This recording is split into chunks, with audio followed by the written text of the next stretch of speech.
क्या आपने सोचा है कि कान्हा जी को तो माखन और दही पसंद है, लेकिन फिर भी उन्हें लड्डू गोपाल क्यों कहा जाता है? लड्डू गोपाल जी, कितना प्यारा, कितना नटखट नाम लगता है। सुनते ही मुख पर मुस्कान आ जाए।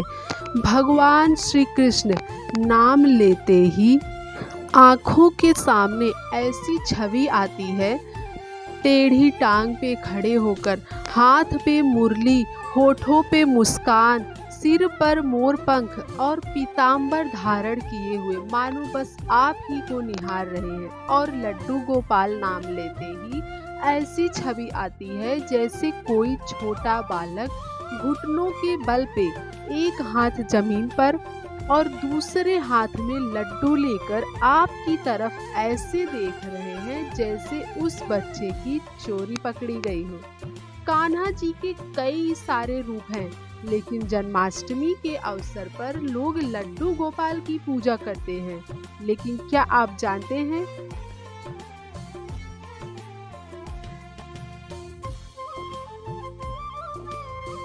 कान्हा जी को लड्डू गोपाल क्यों कहते हैं? तो चलिए आज हम आपको बताते हैं इसके पीछे की कथा। ब्रज भूमि में भगवान श्री कृष्ण के परम भक्त कुंभन दास नाम के व्यक्ति थे। कुंभन दास के पास श्री कृष्ण की टेढ़ी टांग पर खड़े होकर मुरली बजाते हुए तस्वीर थी।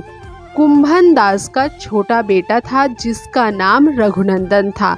कुंभन दास श्री कृष्ण के बहुत बड़े भक्त थे। दिन रात वो श्री कृष्ण की पूजा करते थे, इसीलिए वो अपने घर और मंदिर को छोड़कर कहीं नहीं जाते थे। परंतु एक बार कुंभन दास को वृंदावन से भागवत कथा का निमंत्रण आया। इस निमंत्रण को कुंभन दास मना नहीं कर पा रहे थे। बहुत समय तक विचार करने के बाद उन्होंने जाने का मन बना लिया और अपने बेटे को पूजा पाठ की सारी जिम्मेदारी दे गए। उन्होंने बेटे को कहा कि शाम को श्री कृष्ण को भोग जरूर लगाना है। पिता की कथानुसार शाम को रघुनंदन ने पूरे विधि विधान के साथ पूजा की और प्रभु को थाली परोसी। लेकिन जब थाली परोसी तो सामने छोटा बच्चा था। रघुनंदन से सोचा कि भगवान स्वयं अपने हाथों से खाना खा लेंगे, परंतु ऐसा नहीं हुआ। तो रघुनंदन जोर जोर से रोने लगा।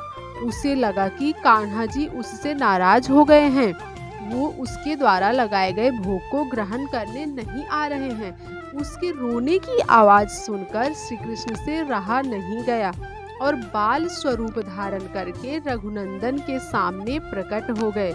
रघुनंदन भी उन्हें देखकर बहुत खुश हुआ और उन्हें प्रणाम करके भोग की थाली नीचे रख दी। रघुनंदन के द्वारा परोसा गया खाना प्रसाद प्रभु ने खा लिया।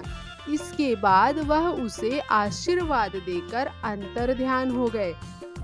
जैसे कुंभन दास घर वापस आए तो थाली साफ देकर बहुत हैरान हुए। उन्होंने सोचा कि शायद हो सकता है रघुनंदन को भूख लगी होगी तो उसने खाना खा लिया होगा।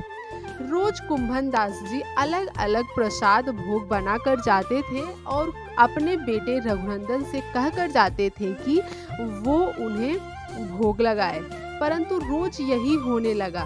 प्रसाद बिल्कुल नहीं बचता था कुंभन दास जी के लिए। तो कुंभन दास जी ने देखा कि रघुनंदन उनसे ज्यादा पूजा में दिलचस्पी ले रहा है।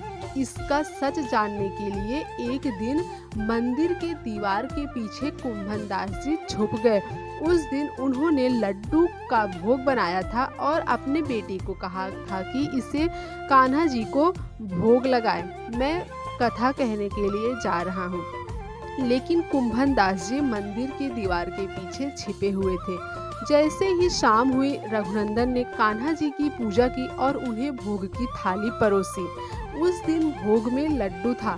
जैसे रघुनंदन ने थाली परोसी, भगवान श्री कृष्ण बाल स्वरूप में प्रकट हो गए। कुंभन दास यह सारा दृश्य दीवार के पीछे से देख रहे थे।